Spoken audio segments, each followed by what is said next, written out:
Bonjour à toutes et tous. Merci pour être présent pour ce deuxième rendez-vous de la saison donc des cafés capteurs. On a sauté plusieurs mois puisqu'on avait eu un petit souci en mars dernier.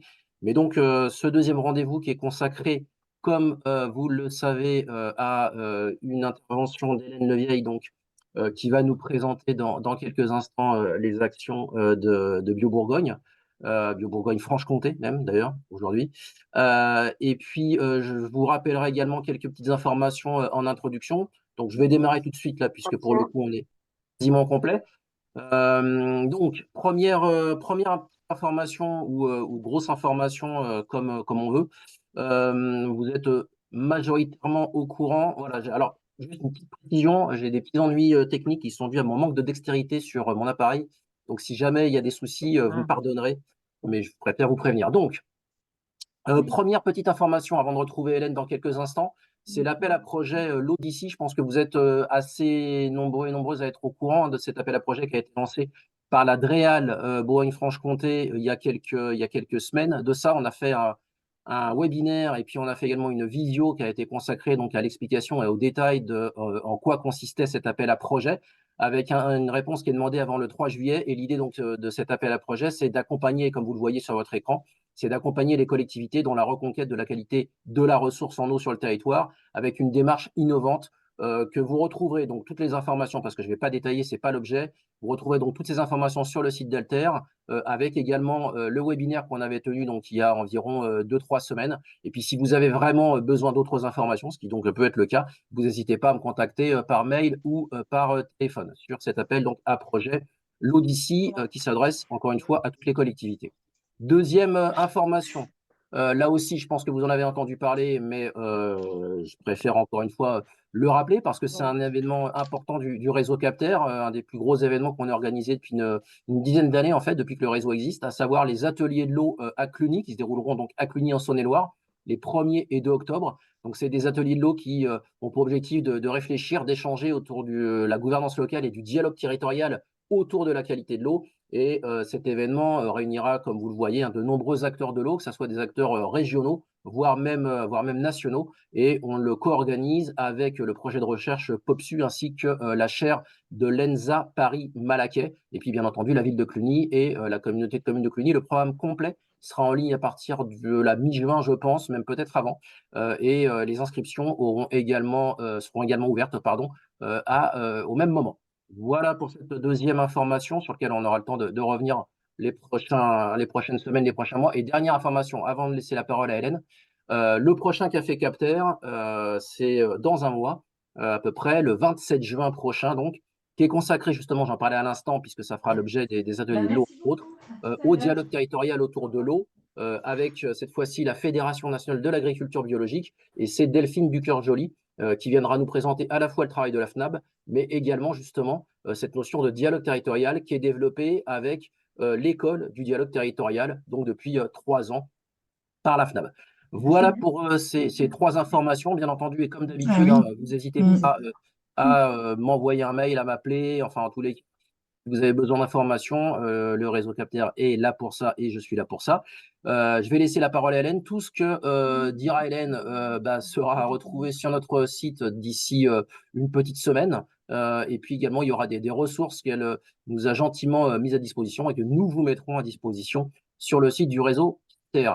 Voilà, donc je vais laisser la parole à Hélène, donc, qui est coordinatrice technique et conseillère grande culture chez Bio Bourgogne-Franche-Comté. C'est une intervention pardon, d'environ, vous en avez l'habitude, hein, d'une demi-heure à 40 minutes. Et puis l'idée après, c'est qu'on puisse échanger avec Hélène et Elle est lui fermée. poser toutes les questions. Et puis on fermera donc ce webinaire aux environs, ce café captaire plutôt, aux environs de 10h30. Hélène, je quitte mon écran et je vous laisse la parole. Bonjour à tous, donc Hélène Levieille. Donc, je travaille à Bio Bourgogne-Franche-Comté depuis 2012 maintenant. Et donc d'abord comme conseillère grande culture sur une zone de captage à enjeu haut au nord de Lyon. Et puis maintenant aussi responsable du pôle technique et conseillère grande culture toujours sur le département de Lyon. Du coup, je vais vous présenter dans un premier temps un peu les actions de Bio Bourgogne-Franche-Comté par rapport à la qualité de l'eau. Et dans un deuxième temps, l'intérêt de la bio pour protéger l'eau. Du coup, je vais lancer la présentation.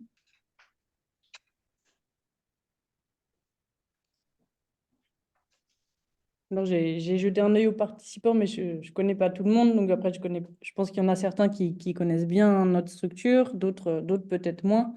Donc voilà, je vais vous refaire une présentation rapide de nos actions en général et de nos actions spécifiques par rapport à l'eau.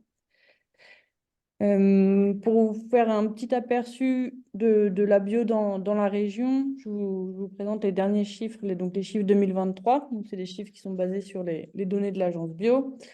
La bio en Bourgogne-Franche-Comté, aujourd'hui, ça représente 3500 fermes et donc 240 nouvelles fermes en 2023. Donc, un peu comme finalement, en nombre de fermes, un peu comme en 2022. Et par contre, c'est beaucoup moins que les nouvelles qu'il y avait eu en 2021, puisque c'est moins 47%.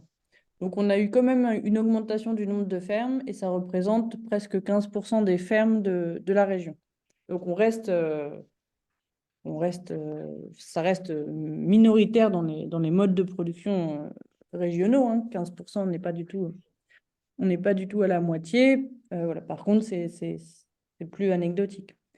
Et la surface, donc c'est 240 000 hectares et ça, c'est moins de surface. Donc, ça représente plutôt autour de 10% de la surface totale de la région. Et donc, ça, c'est important. Pourquoi cette différence entre nombre de fermes et et surface? Historiquement, c'était plutôt des fermes un petit peu plus petites qui se convertissaient. Et on a aussi dans la région beaucoup d'exploitations, notamment en viticulture, qui sont voilà, sur la moyenne par rapport à une ferme classique de polyculture élevage ou de grande culture, et évidemment sur des surfaces plus petites. Pour vous donner un exemple, en Côte d'Or, on est à presque 30% du vignoble qui est en bio. Donc voilà, ça explique aussi cette différence nombre de fermes et surfaces. Et on a eu une légère baisse, par contre, en 2023 des surfaces par rapport à 2022. Donc voilà, ça fait longtemps qu'il n'y avait pas eu de baisse. On était sur une dynamique très forte d'augmentation. Et on espère que ce ne sera pas plus important. Du coup, la structure Bio-Bourgogne-Franche-Comté, donc c'est une association régionale, donc association composée de plusieurs collèges, mais voilà, notamment de producteurs bio. Il y a aussi des acteurs de l'aval qui la composent. Et donc, cette structure, elle est basée sur des structures départementales qui s'appellent les GAB, qui sont ensuite voilà, fédérées dans la structure régionale. Et puis, on a une structure nationale, la FNAB, qui coordonne. Et donc, Antoine l'a dit, qui interviendra au prochain Café Capter. Les missions de Bio-Bourgogne-Franche-Comté, je vous les ai remises là. Je ne vais peut-être pas trop les détailler, c'était pour que vous ayez un aperçu global, mais c'est vraiment le développement de l'agriculture bio, à la fois dans l'accompagnement des agriculteurs, dans la mise en marché et puis dans la promotion de l'agriculture biologique, mais aussi avec un volet d'accompagnement des projets de territoire. Notamment, on travaille avec un certain nombre de collectivités. Et je vais plus vous zoomer sur les actions un peu spécifiques par rapport à la qualité de l'eau. Donc, nous, on est structuré en deux pôles. Un pôle technique de conseillers 100% bio. Donc, on est 23 conseillers spécialisés par secteur de production. On accompagne les projets de conversion. Voilà. Ça, c'est un volet important. Et on accompagne aussi beaucoup les producteurs qui sont récemment convertis ou convertis depuis plus longtemps pour améliorer leurs pratiques et notamment l'impact sur la qualité de l'eau. Donc, on travaille par exemple sur l'impact notamment sur les nitrates, qui est un sujet en bio. On intervient aussi auprès d'élèves d'établissements agricoles de tout niveau et on est parfois sollicité justement par ces établissements agricoles sur le lien entre eau et bio. Et puis, on fait parfois des actions plus spécifiques. Par exemple, en 2023, on a animé un échange de parcelles sur un captage. Donc, c'était à la demande du syndicat. pour relocaliser finalement sur la zone la plus prioritaire du captage des agriculteurs bio et donc faire des échanges avec des agriculteurs conventionnels du secteur pour relocaliser. Donc ça a permis qu'il y avait 80 hectares environ juste autour du captage qui sont tous passés en bio ou en herbe suite à ces échanges. C'est plus ponctuel. Et donc, ces différentes actions qu'on mène à Bio-Bourgogne-Franche-Comté, ils sont renforcés sur les aires d'alimentation de captage et en particulier sur les aires d'alimentation de captage de l'Agence de l'eau Seine-Normandie qui nous finance spécifiquement pour qu'on ait cet accompagnement plus ciblé à la fois l'accompagnement qui est mené et aussi en lien avec les animations de captage plus spécifiques où on organise des actions communes où on échange des informations sur les secteurs concernés. Et donc, moi, je suis responsable de ce pôle technique et il y a un pôle filière et territoire qui est composé de 12 personnes et là, qui est plus sur la participation aux différentes instances de l'eau, les copiles de captage, les comités de bassin, toutes les instances qui existent. Et un volet important de sensibilisation des collectivités sur l'intérêt de la bio pour protéger l'eau. Il y en a qui en sont déjà convaincus depuis longtemps et qui mènent des actions fortes avec un portage politique important, mais ce n'est pas forcément la priorité de toutes les collectivités. Et un appui pour la définition et la mise en œuvre de programmes d'action pour la préservation de la ressource en eau.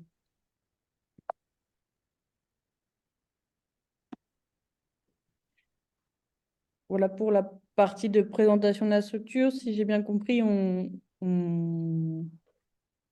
je termine la présentation et les questions viennent ensuite, mais après, n'hésitez pas hein, malgré tout si vous avez besoin de précision.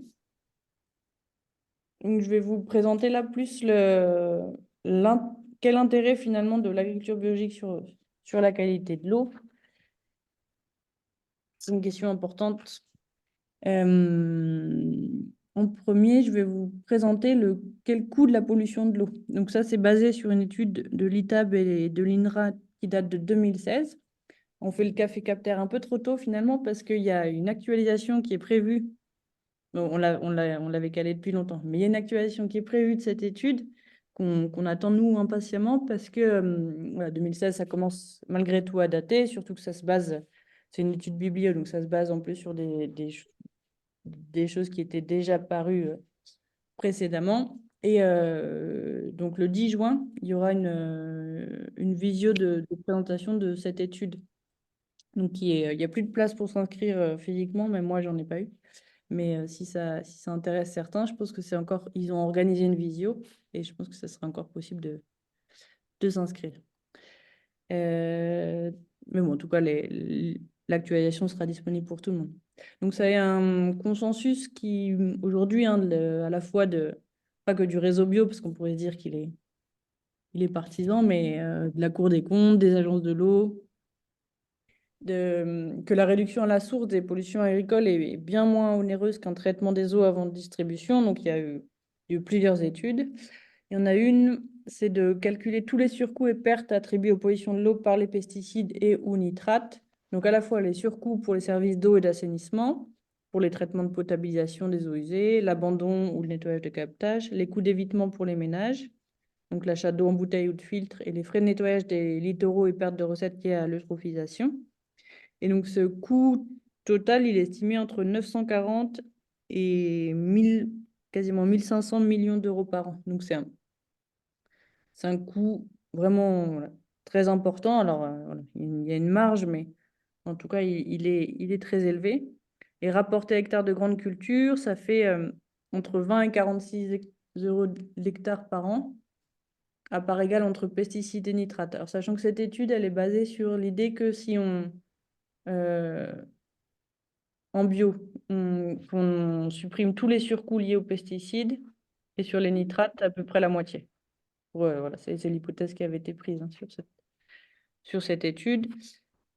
Et sur les zones de captage, les différentes études, c'est des estimations qui varient entre 50 et 300 euros par hectare et par an. Voilà, c'est assez variable, évidemment, selon la situation du captage, selon niveau de contamination, selon voilà, une usine de potabilisation, ça peut vraiment avoir un coût très élevé, selon ce qu'il y a à traiter, quoi. Donc, comme je vous disais, l'hypothèse qui a été faite, c'est 100% pesticides, 50% nitrates. Donc, c'est intéressant de s'intéresser de plus près finalement au cahier des charges de l'agriculture biologique.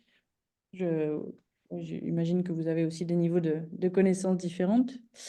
Un petit rappel du coup sur ce cahier des charges bio. Les produits phytosanitaires de synthèse sont tous interdits. On va y revenir, il y a quand même quelques produits qui sont autorisés, mais quelque chose qui est très important, c'est qu'il n'y a aucun herbicide qui est autorisé en bio. Et les contaminations des masses d'eau d'origine agricole sont principalement dues à des herbicides. Donc là, enfin, là, ça, on le retrouve bien dans les captages. Là, récemment, je sais qu'ils ont retrouvé un peu un fongicide, mais sinon, c'est vraiment principalement les herbicides appliqués sur sol nu ou quasiment nu, quoi, à l'automne. Et donc, c'est vraiment intéressant pour ça parce qu'en bio, donc, il n'y en a pas. Donc, il y a une liste positive d'intrants qui est autorisée en bio, mais il y a très peu de... Donc, positif, c'est-à-dire tout ce qui est sur la liste est autorisé et par défaut, tout ce qui n'est pas dessus ne l'est pas.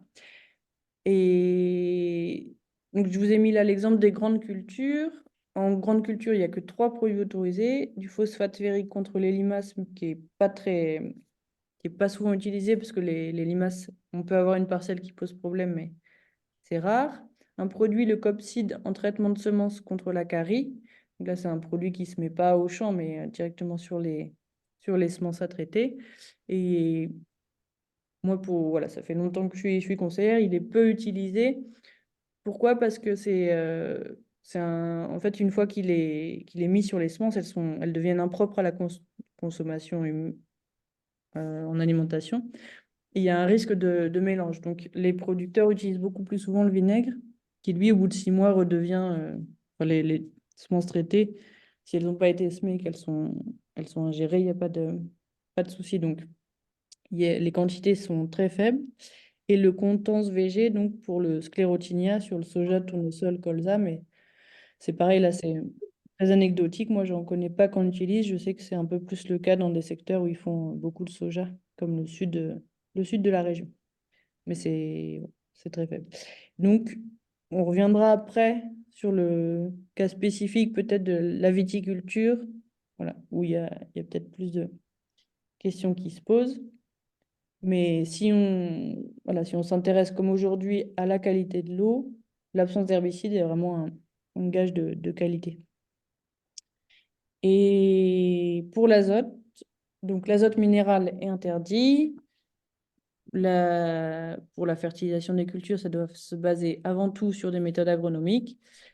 Et les effluents d'élevage ou autres matières organiques qui sont autorisées doivent être bio de préférence. Et la provenance d'élevage industriel est interdite. Donc il y a une définition précise de l'élevage industriel. Voilà, c'est des effluents d'origine organique. Néanmoins, je vais vous le détailler sur la diapo suivante. C'est la gestion de l'azote. C'est un point de vigilance, un point important en bio.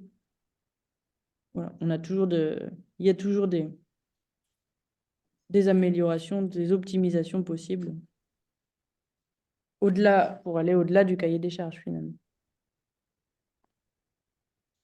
Donc les nitrates, c'est parfois une question, vous l'avez peut-être entendu, souvent il y a la question de se dire est-ce que comme c'est de l'azote organique, donc c'est de l'azote qui, pour pouvoir être utilisé par les plantes, doit être minéralisé d'abord, et voilà, il y a ce processus-là, et le processus de minéralisation, ça veut dire qu'il faut qu'il y ait un peu de chaleur, pas, voilà, plus de 10 degrés, donc ça ne va pas minéraliser dans l'hiver, normalement, pour un hiver classique, et de l'humidité, enfin, et de l'eau. Donc là, pour cet hiver, c'est bon, il y en a eu. Mais du coup, il faut que ces conditions soient réunies, et donc au moment où on les pend, on n'est pas sûr de la date à laquelle, finalement, il pourra être utilisé par les plantes, ça va dépendre des conditions climatiques de l'année. Et donc, c'est une vraie question de savoir voilà, comment on optimise à la fois d'être sûr qu'il soit disponible au moment où les plantes en auront besoin, tout en évitant un lessivage. Parce que sinon, c'est vrai qu'on pourrait se dire on va le mettre en plein été, enfin à l'automne. Et puis, il y a bien un moment où les conditions seront réunies. Mais ce qui est, c'est que s'il pleut trop alors que les plantes n'en ont pas besoin, les nitrates seront lessivés. Et du coup, ça sera à la fois une perte économique pour l'agriculteur qui aura fertilisé pour rien et très négatif pour les captages, puisque du coup, enfin, pour la qualité de l'eau en général et pour les captages, puisque tous les nitrates seraient lessivés vers ces captages. Donc c'est une vraie question et on travaille beaucoup, beaucoup sur ce sujet de la gestion de l'azote en bio. Donc en restant sur sur ces études, les études qui ont été faites, il y a une synthèse de toutes les études réalisées sur la lixivation dans les systèmes biologiques et conventionnels en grande culture en Europe du Nord. Donc ça, c'est un tableau qui est extrait d'une thèse. Et donc, je sais pas, il n'est pas forcément, bon, le tableau, il est ce qu'il est, il n'est pas forcément facile à lire. L'idée, c'est de dire, voilà, tant qu'on est sur un rapport inférieur à 1, ça veut dire que donc, comme c'est un rapport de la bio par rapport à l'agriculture conventionnelle. Donc, il y a 5 sur les 6 études qui ont été menées donc en Europe du Nord qui mesurent des performances positives pour la baie, c'est-à-dire qu'il y a moins de lixivation des nitrates dans les systèmes bio par rapport au conventionnel. Donc voilà, sur 5 des 6 sources qui ont été trouvées, il y a seulement une étude au Danemark qui disait qui avait le rapport inverse. Et en plus, on est souvent sur des rapports de moitié, donc entre bio et conventionnel. Et donc voilà, ce que je disais, bon, l'objectif, c'est pas juste d'être meilleur que le conventionnel, l'objectif, c'est d'être bien pour la qualité de l'eau. C'est C'est l'objectif global. Donc, il y a eu en France, il y a eu un suivi des nitrates par bougie poreuse. Donc, il y avait 10 systèmes de culture en agriculture conventionnelle et 8 en agriculture bio qui ont été étudiés. Et donc, le système de bougie poreuse, je ne sais pas si vous connaissez, mais à un endroit de la parcelle, on met 4 ou 5 bougies donc qui sont enterrées voilà, sous les cultes. Enfin, c'est des bâtons, mais du coup, qui prélèvent la solution qui mesure, enfin, qui prélève la solution du sol sous les cultures. Et donc, ça permet vraiment d'avoir une donnée qui n'est pas comme un reliquat azoté, c'est-à-dire qui mesure l'azote dans le sol, mais qui va pas forcément, c'est pas parce qu'il est dans le sol qu'il va être lessivé. Là, ça mesure vraiment ce qui est lessivé, puisque ça prélève une petite partie voilà, de la solution du sol. Et donc, il y en avait, donc vous voyez, pour 10 systèmes, il y avait presque 300 bougies, et pour 8, 180, parce que ils en ont mis un petit peu sur toutes les parcelles, différentes parcelles de la rotation, donc pour avoir un aperçu représentatif de chaque système. Et donc, le résultat à l'échelle des 12 exploitations du réseau, alors vous dites 10 plus 8, ça fait 18 et pas 12. Et vous avez raison, mais c'est parce qu'il y avait plusieurs exploitations qui étaient mixtes. Donc, il y avait à la fois une partie conventionnelle et une partie bio. Donc, c'est pour ça que ça fait que 12 exploitations. Donc, en bio, les plus fortes concentrations qu'on a observées, c'est sur les blés de luzerne. Donc, sans trop de surprise. Donc là, c'était grande culture, hein, pardon. Donc là, en bio, vous savez qu'on a souvent en tête de rotation des luzernes, donc qui sont des légumineuses pluriannuelles. Et au moment où elles sont retournées, ces luzernes, elles relarguent de l'azote. Bah, c'est l'effet qui est d'ailleurs recherché. On cherche aussi un effet de nettoyage, mais on cherche un effet d'apport d'azote. Donc les légumineuses, je ne sais pas si c'est clair pour tout le monde, mais donc c'est des plantes qui ont la capacité de capter l'azote de l'air. Et on observe ces valeurs-là, les plus importantes au moment du retournement de la luzerne. Un autre point qui est important, c'est que l'implantation de cultures intermédiaires permet vraiment de réduire de manière importante les concentrations en nitrate.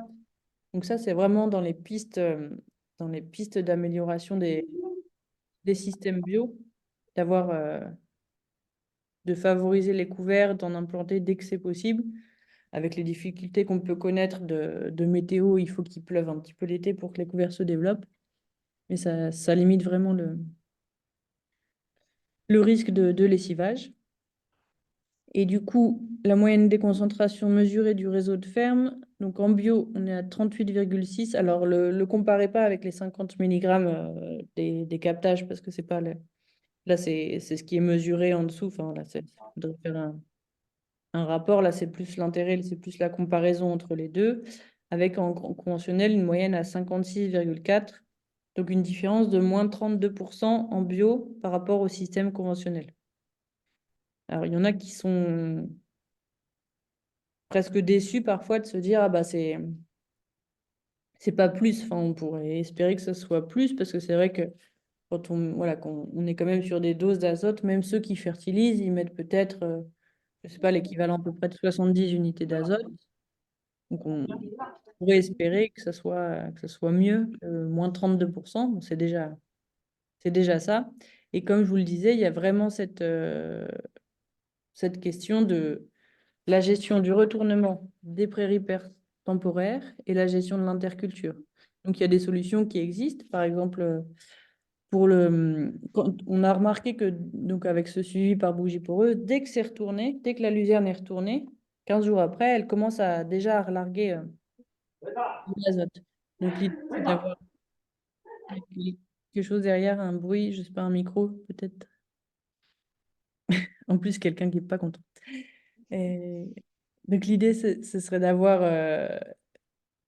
de réussir à avoir des plantes qui captent l'azote dès qu'il est disponible. Et donc, par exemple, si on retourne une luzerne fin d'été, début d'automne, comme il se fait classiquement et qu'on implante une céréale derrière, les céréales, elles n'ont pas besoin d'azote, elles en utilisent quasiment pas au tout début. C'est vraiment à la sortie, enfin, au moment du talage que là, elles vont en utiliser. Donc, le talage, c'est à partir de fin janvier, février. Donc l'idée, c'est d'avoir peut-être plutôt soit de retourner, et du coup, voilà, pendant ces mois de octobre, novembre, décembre, où normalement, d'habitude, classiquement, il pleut, ben, on va avoir un lessivage important si l'azote a été mis, voilà, si la luzerne est retournée à ce moment-là. Donc peut-être qu'il y a une solution qui existe, c'est de retourner plutôt la luzerne plus tard en novembre, décembre, et de semer derrière une céréale alternative, voire une céréale de printemps. Et du coup, là, qui va avoir besoin de l'azote au moment où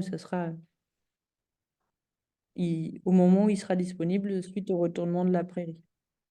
Ou alors de mettre carrément une culture de printemps avec un retournement peut-être en janvier. Donc ça, c'est des choses qui sont testées, qui fonctionnent assez bien.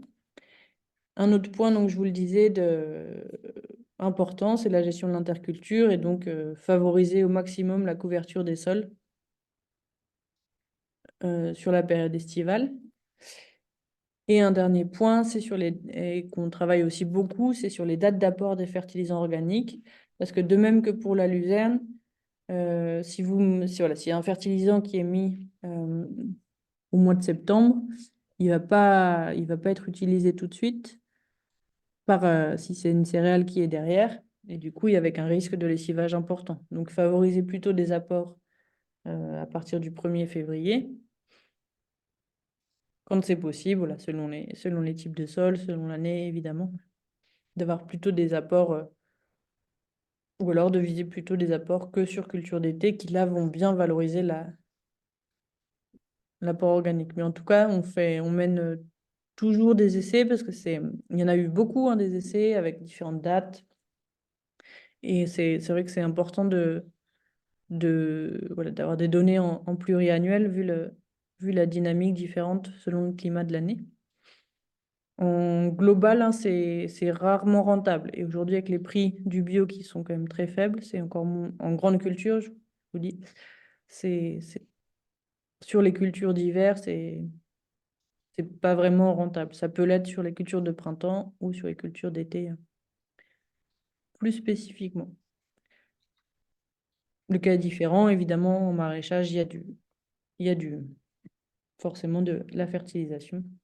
On n'est pas du tout sur les mêmes besoins des cultures.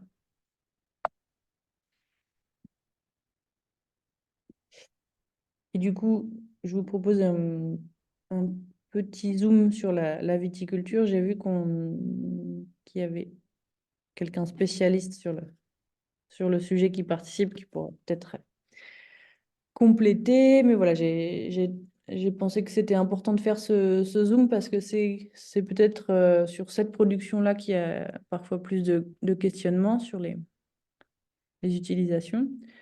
Donc pour les nitrates, les pertes d'azote par l'exsiviation, il y a un consensus aussi sur le fait que les effets sont négligeables vis-à-vis de la qualité de l'eau en bilan conventionnel. C'est des quantités vraiment, vraiment faibles hein, par rapport au global.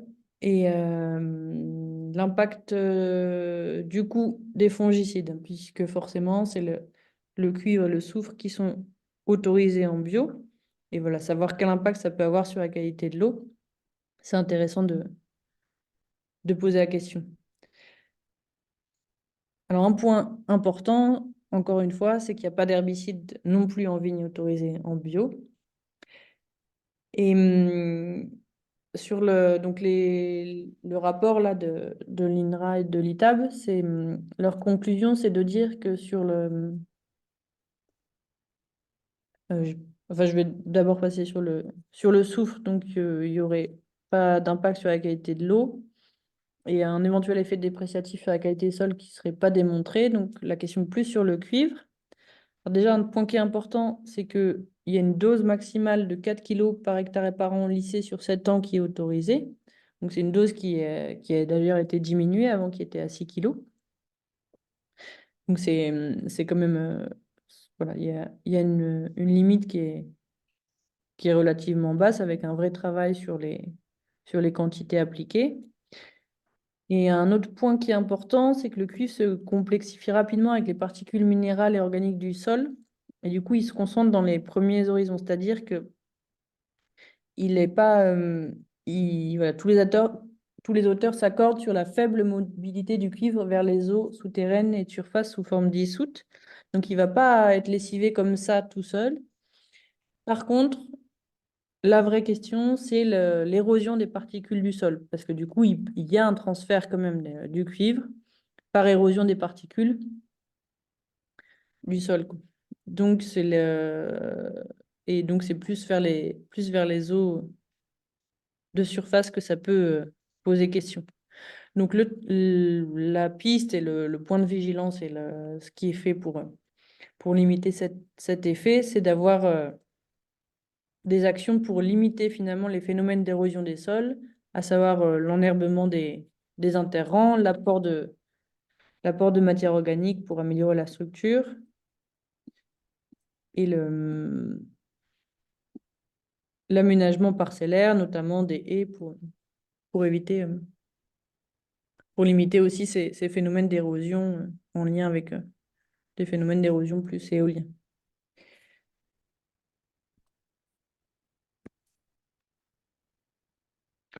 Et voilà. Du coup,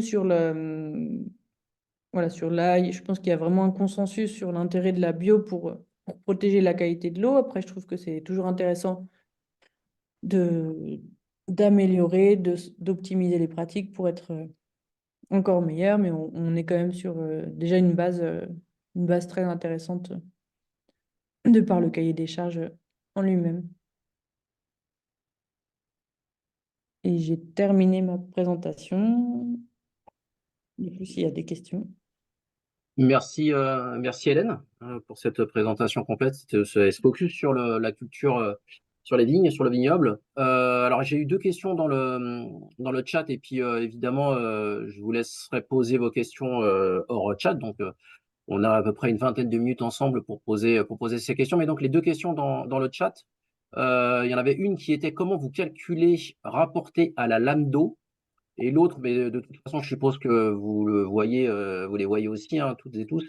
L'autre, c'était qu'est-ce qui explique une telle différence au niveau de l'étude danoise? Est-ce lié à des pratiques ou à des cultures différentes ou uniquement à l'environnement? Donc voilà pour les deux questions qui étaient dans le chat. En attendant d'autres questions que vous pourrez poser directement à Hélène, levez la main éventuellement pour pas qu'il y ait de chevauchement. Mais je laisse Hélène peut-être répondre sur les deux premières questions posées dans le chat. Alors malheureusement pour la première, j'ai pas la réponse. C'est une thèse, je l'ai pas lue en entier. Du coup, je vais pas pouvoir répondre là-dessus. Et pour la différence par rapport à l'étude danoise, alors on voit qu'il y a une des études qui, il y a deux études danoises. Et donc, il y en a une de 2000 qui a un rapport de, de 0,56 entre bioconventionnel et l'autre de 1,22. Donc, c'est pas, en tout cas, c'est pas lié au pays. Donc, après, il faudrait voilà, aller dans les études, voir est-ce que c'est des systèmes différents qui ont été étudiés et qu'est-ce qui fait cette différence. Merci Hélène. Alors, j'ai une petite main qui s'est levée, en l'occurrence Carole Monod, donc d'Active, qui souhaitait poser une question. Allez-y, Carole. Bonjour. Je voulais savoir dans quelle mesure euh, l'augmentation de l'impact positif de l'agriculture biologique à travers la gestion de retournement des prairies temporaires, la gestion de l'interculture, et les dates d'apport des fertilisants organiques peuvent être appliquées au conventionnel.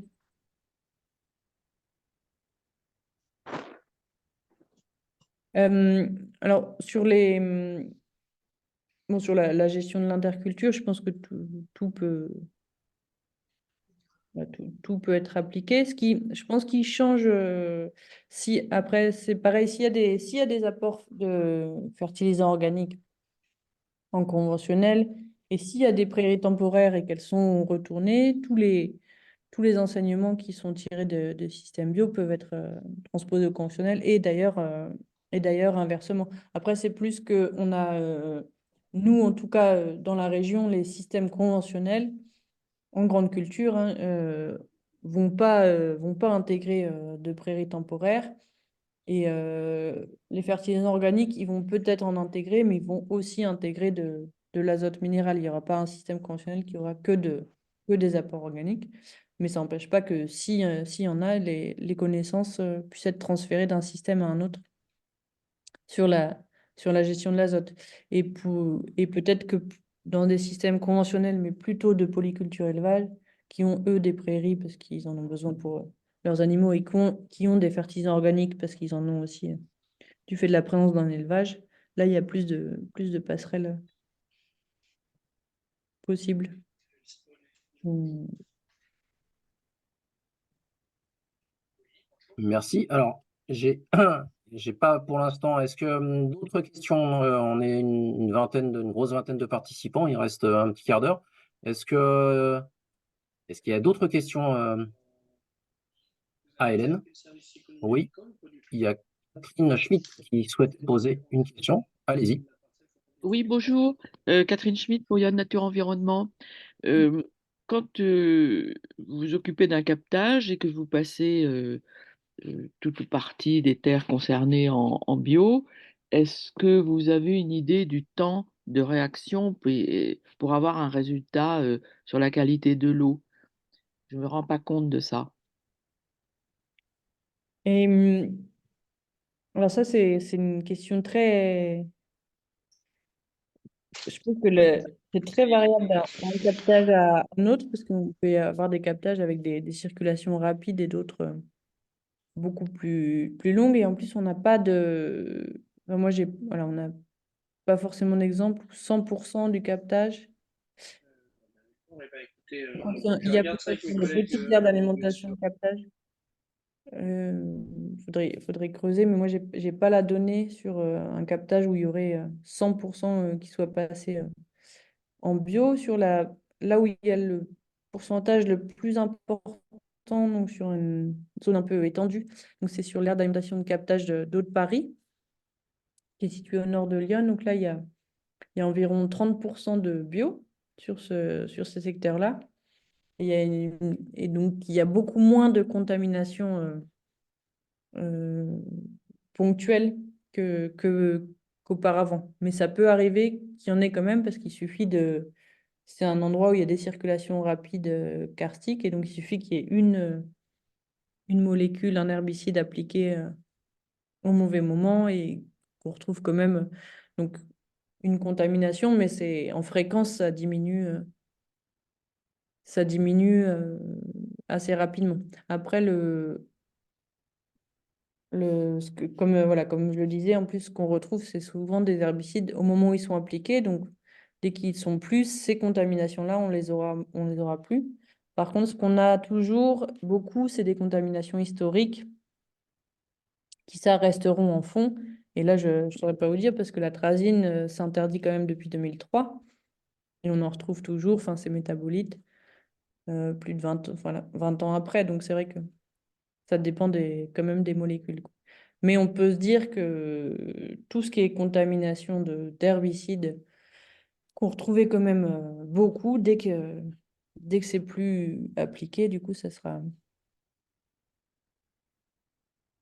peut être un effet quasi immédiat sur des captages à circulation rapide, quoi. Parce que c'est vrai sur ces captages-là qui circulent rapidement, on les retrouvait le jour, enfin le lendemain de l'application, quand il y avait. Ouais. En attendant que, alors allez-y, continuez, vous pouvez continuer évidemment à poser vos questions, juste sur cette affaire d'herbicide, hein.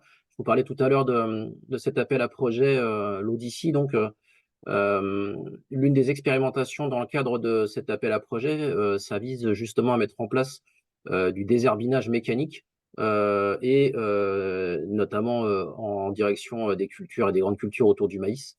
Et donc, cette expérimentation, elle est notamment en cours du côté du territoire de Belfort, hein, dans la communauté de communes du Sud Territoire plus précisément, où donc là-bas, des agriculteurs volontaires participent à cette expérimentation autour du désherbinage mécanique, pardon, je vais y arriver, avec donc une désherbineuse en lien avec la chambre d'agri du territoire.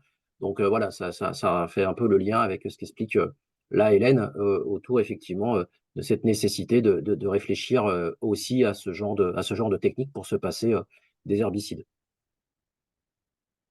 Et puis je précise aussi, en attendant une autre question, que Hélène parlait d'Haute-Paris. Haute-Paris sera à nos côtés. Donc on pourra aussi, pourquoi pas parler à cette occasion, même si c'est pas central, mais ça en fera partie.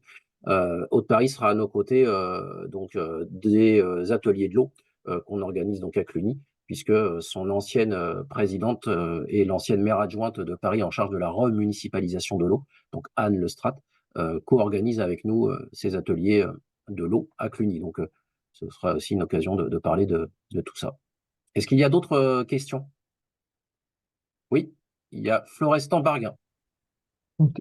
Donc, bonjour à tous, Florestan. Donc, là, je travaille au SNBVA, donc le syndicat mixte du bassin versant de l'Armançon. Je rebondis un peu sur ce que disait Hélène, justement, par rapport à Haute-Paris et l'évolution par rapport à la dynamique bio sur le territoire. Et je voulais savoir, est-ce qu'on a des données chiffrées, enfin un petit peu d'historique par rapport justement à l'impact de l'agriculture biologique sur ce territoire-là, en termes de diminution de nitrates ou simplement de résultats en termes de qualité d'eau? Mm. Alors, il y a pas de communication officielle hein, sur cette question-là, parce que en même temps qu'ils ont mis en place beaucoup d'actions, comme beaucoup d'opérateurs de captage, ils ont aussi fortement renforcé leur suivi. Donc, ils ont un suivi je crois que c'est plus de 300 molécules mensuelles. Donc, il y a 15 captages. Donc, il y a vraiment un suivi très important. Donc, dans un premier temps, je pense qu'ils en ont plutôt trouvé plus dès qu'ils ont commencé. Mais donc voilà, là, il y a un petit peu de recul avec le même nombre de molécules suivies. Et il y a quand même un nombre de contaminations dans les comités de suivi, on voyait à chaque fois, qui était en diminution, peut-être avec une fréquence plutôt à 6 ou 7 contaminations le début et qui tombait plutôt entre 0 et 1. Mais rien de. En tout cas, aujourd'hui, je sais qu'Haute Paris n'est pas communiqué sur ces données, mais on a bien une baisse, quoi. Sur les nitrates, ça stagne. Après, là, je pense que c'est un effet à la fois en bio, avec le passage en bio, et à la fois aussi, je pense qu'en conventionnel, il y a eu une vraie réflexion et voilà, par rapport à une époque, une vraie diminution des doses appliquées, où je pense qu'il y a un moment où l'azote était peut-être pas assez cher. En tout cas, il y avait doses trop importantes à appliquer même en conventionnel. Et donc, je pense il y a eu les deux efforts conjoints qui fait que là, on est plutôt sur une stagnation, voire une légère diminution. En fait, on avait une augmentation depuis les années 70 sur les nitrates quand on regarde les courbes qui avaient fait que augmenter. Donc là, au moins, ça a arrêté d'augmenter. On peut espérer que ça diminue un peu, avec un effet année très marqué aussi. Donc, il faut regarder sur plusieurs années. Mais je ne sais pas, cette année, avec les pluies très importantes qu'il y a eu, il y aura sûrement des valeurs en nitrate élevées. Vous avez peut-être certains des retours sur les captages que vous suivez, mais j'imagine que va forcément y avoir, il y a forcément eu là lessivage de nitrate sur cet hiver.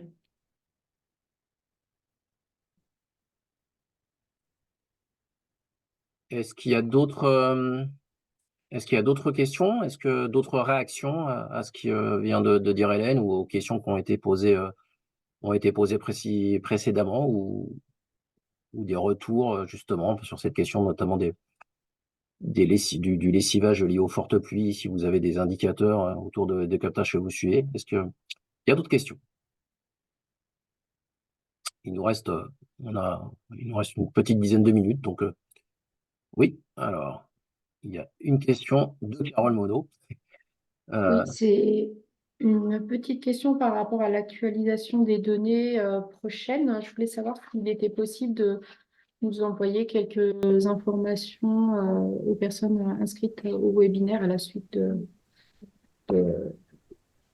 je sais plus, j'ai noté début juin, la mise à jour des données. Hmm. Oui, je pourrais vous envoyer. Là, j'avais prévu déjà de vous transmettre les deux rapports là, sur lesquels dont sont extraits les données que j'ai présentées aujourd'hui. Voilà, comme ça, vous aurez aussi la totalité. Il y a quand même, voilà, il y a beaucoup d'autres chiffres. J'ai fait le choix de certains. Et, et après, je pourrais vous envoyer là, ils font donc je pense ils publieront rien avant le 10 juin, mais ensuite, il y aura forcément un rapport actualisé qui sera disponible. Je pourrais vous le faire, enfin, ou vous le faire passer, par exemple, à Alter, et puis qu'il y ait une diffusion derrière Merci. tous les intéressés. Oui, effectivement, je pense on fera le relais de cette information et des autres informations, à la fois dans la newsletter que vous recevez tous les 2 mois. Et si vous n'êtes pas abonné si vous n'êtes pas abonné, pardon, à cette newsletter, je vous encourage vivement à l'être. Mais par ailleurs, effectivement, on mettra ça en ligne sur le site, bien entendu, en lien avec Hélène, tout comme, donc, encore une fois, je le rappelle, on mettra ce webinaire, ce café capteur en ligne dans son intégralité et les documents qui vont avec et que nous propose donc Hélène. Oui, il y avait une question d'Hélène Schmitt, de Catherine Schmitt, pardon. Je reprends la parole pour vous signaler quand même une étude assez approfondie d'un médecin sur qui s'appelle maintenant, ils se sont mis en collectif, ça s'appelle le collectif de l'Auxerrois. Et donc, ce médecin qui est retraité insistait beaucoup de faire le lien santé-environnement avec les nitrates. Et donc, il alertait le public sur le fait que les nitrates se transforment en nitrites dans l'intestin et que ça pose des problèmes de santé. Donc, j'aimerais faire un lien pour convaincre finalement qu'on peut. Ben, quand on parle des nitrates, souvent les gens disent mais c'est bon les nitrates, il n'y a pas de problème. Mais donc, comment on peut bien cerner ce problème-là? Comment faut qu'on ait des billes pour pouvoir répondre à ces généralités qui sont insupportables, parce que c'est pas du tout euh, bénin pour l'environnement, pour la santé, quoi. Hein. Mm. Ah oui, Hélène, c'est je vous laisse réagir. facile, mais c'est plus, oui, il faudrait plutôt voir côté médecine, parce que là, c'est vrai on sort du champ Oui, mais c'est économique. ça qui peut convaincre les gens, hein. Mm. Oui, oui, non, mais ça serait intéressant d'avoir Nous-mêmes, on a notre des trucs. vice-présidente qui est toxicologue et donc on a été à cette conférence qu'il a faite et c'était très intéressant, quoi. Donc je veux dire, il faut qu'on fasse des ponts pour que les gens se saisissent eux-mêmes de le problème de leur captage, hein. Mm. Et il y a, et enfin, d'ailleurs, c'est vrai que je n'ai pas détaillé, mais là, l'actualisation qui va sortir, c'est pas uniquement sur la qualité de l'eau, c'est sur les aménités positives de l'agriculture biologique. Donc c'est l'eau, mais c'est aussi l'air, le sol, la santé, justement. Voilà, du coup, c'est beaucoup plus large que. Moi, là, j'ai extrait seulement la partie qualité de l'eau, mais c'est plus global, du coup.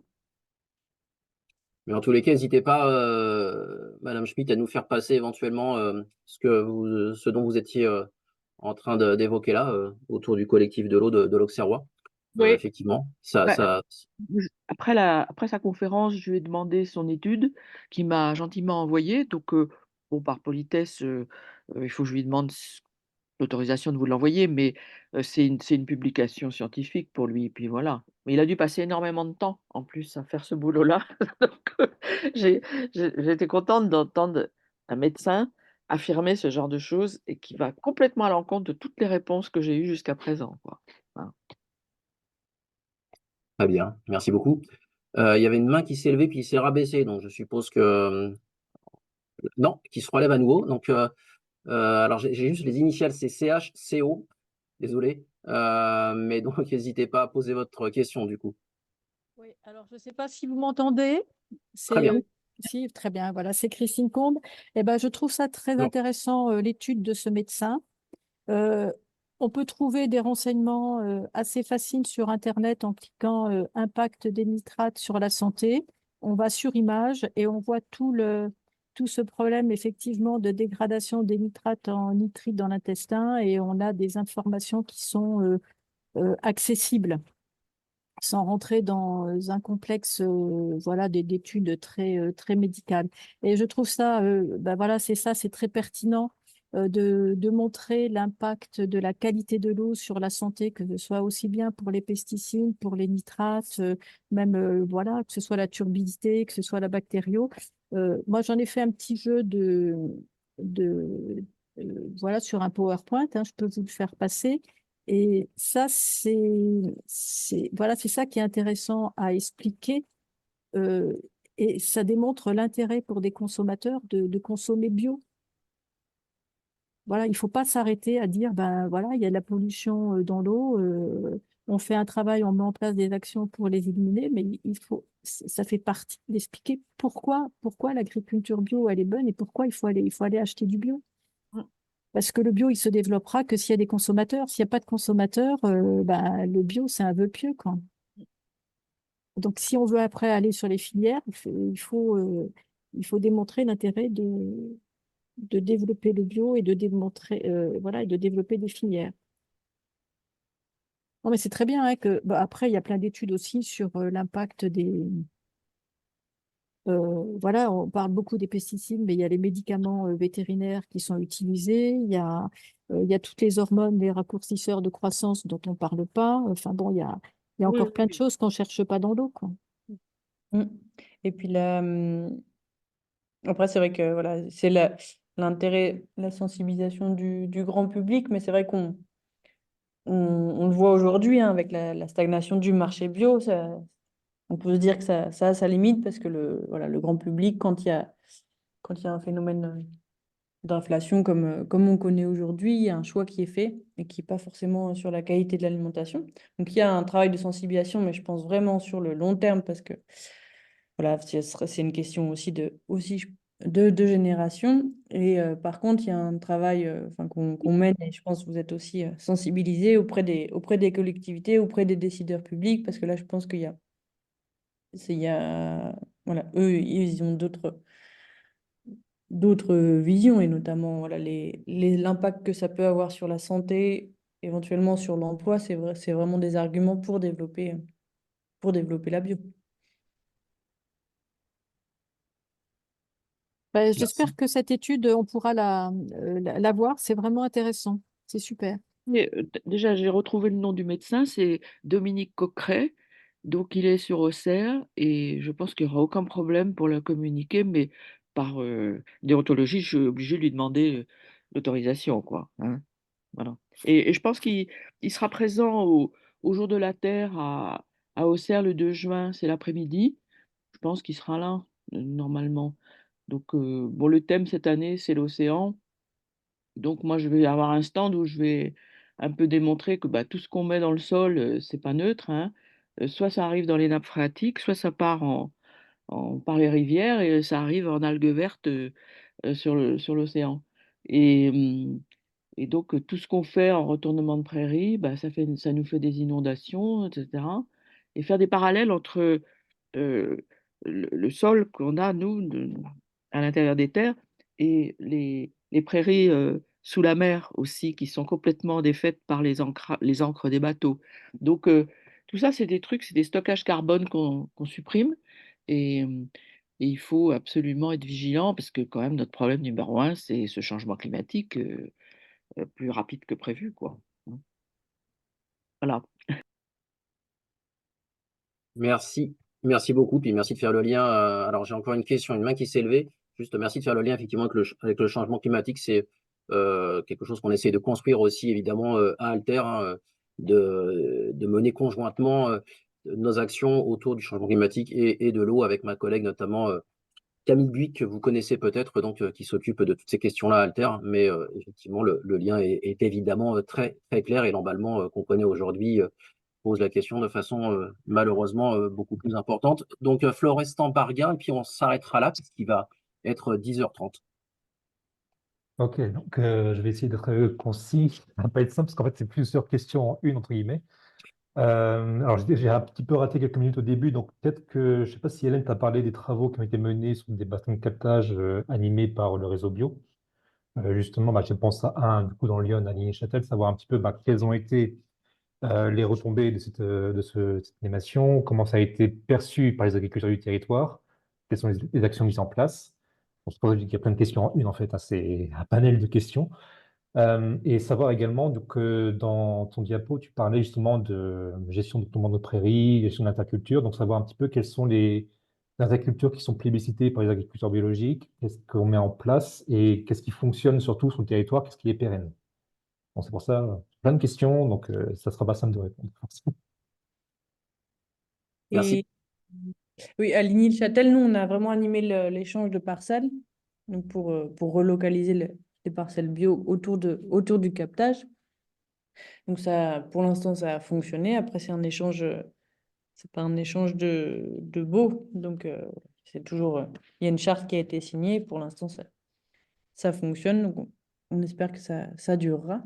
Et après, il y a une animation qui est menée en parallèle pour le reste de l'aire d'alimentation de captage, mais donc qui est menée par la Chambre d'agriculture, donc je connais pas le détail. Je sais que du coup, avec le département, là, on a fait un questionnaire auprès des agriculteurs pour avoir leur retour par rapport à ces échanges, quoi. C'est comme vous pouvez l'imaginer, enfin, c'est moi qui ai animé ces échanges, c'était pas simple de, voilà, le moindre dixième d'hectare a son importance, donc ça a pris ouais, 1 an et demi, je pense, entre l'initiation et la finalisation. Et voilà, heureusement qu'il y a plusieurs personnes qui ont été arrangeantes finalement et qui ont permis que ces échanges aboutissent, quoi. Et un point important, c'est qu'il y avait une dizaine d'hectares de réserves foncières qui appartenaient au syndicat, enfin, pour faire simple, qui appartenaient au syndicat et qui a permis de compenser et du coup de pouvoir faire ces échanges parce on n'est jamais sur des échanges sur des surfaces exactement équivalentes. Et voilà, c'était vraiment un point clé dans la réussite. Après, si quelqu'un veut plus de détails sur cette expérience, je suis disponible pour y échanger. Et sachant qu'au moment où on a commencé, moi, j'ai voulu prendre des informations sur d'autres expériences réussies d'échange et j'en ai trouvé aucune. Même dans tout le réseau, FNAP, enfin tout. J'ai demandé un peu partout, il n'y avait pas d'expérience similaire. Et sur l'autre question, Florestan, c'était plus sur les cultures qui fonctionnent en bio, c'est ça les... Ouais, c'était plus sur le volet technique, sur notamment la gestion de l'interculture, savoir un petit peu, donc bah, j'imagine c'est les CIPAN, tout ça qui sont mis en place, donc savoir ce qui fonctionne et ce qui aussi bah, montre un intérêt agronomique pour les agriculteurs et qu'ils reproduisent eux-mêmes en fait. Donc que ce soit pas imposé, mais que ce soit une démarche volontaire de leur part. Oui. Bon, de toute façon, il n'y a pas trop de...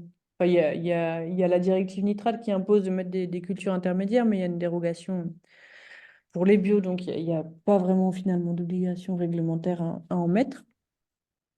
Donc c'est forcément volontaire. Alors du coup, il y a plusieurs choses quand même qui fonctionnent, mais je dirais que ça fonctionne, je sais pas, 3 ans sur 5 ou quelque chose comme ça en termes de... alors, peut-être un peu plus, peut-être 8 sur 10 en termes de succès. Donc c'est vraiment d'avoir... l'idée, c'est d'avoir des couverts où c'est eux-mêmes qui font leurs semences, comme ça leur coûte pas trop cher. Et comme ça, si c'est raté une année parce qu'il pleut pas du tout, ça convient quand même, quoi. Et puis l'idée après, c'est d'avoir soit des semis mais sous couvert de la céréale précédente pour que justement ça soit déjà en place au moment de la moisson. Ça fonctionne plutôt mieux ça que de semer après la moisson. Mais il y a vraiment, moi je vois un peu de tout. Et il y en a, voilà, c'est plus d'intégrer ce coup et de se dire que ça va pas fonctionner tous les ans, mais que en global, ça a un impact positif, quoi. Merci, merci Hélène. Il est 10h35, donc comme on dit à la télé ou en radio, il va être l'heure de rendre l'antenne parce que j'ai une collègue juste derrière qui va elle-même organiser une vidéo. Donc merci à toutes et tous pour ces échanges. Évidemment, donc on retrouve tout ça encore une fois, à la fois les ressources que nous proposera Hélène plus, donc la visio de ce café capteur en ligne d'ici quelques jours sur sur le site Alter, pardon. Et puis évidemment, donc on se retrouvera à l'occasion, enfin je dis évidemment si vous le voulez bien en tous les cas, à l'occasion du prochain café capteur le 27 juin prochain. Et puis vous n'hésitez pas à vous abonner aussi à la newsletter d'Alter. Il y avait un petit mail un petit message dans le chat tout à l'heure de mon collègue Jean-Philippe qui m'aide sur ce webinaire. Donc vous n'hésitez pas ou vous m'envoyez un mail en tous les cas.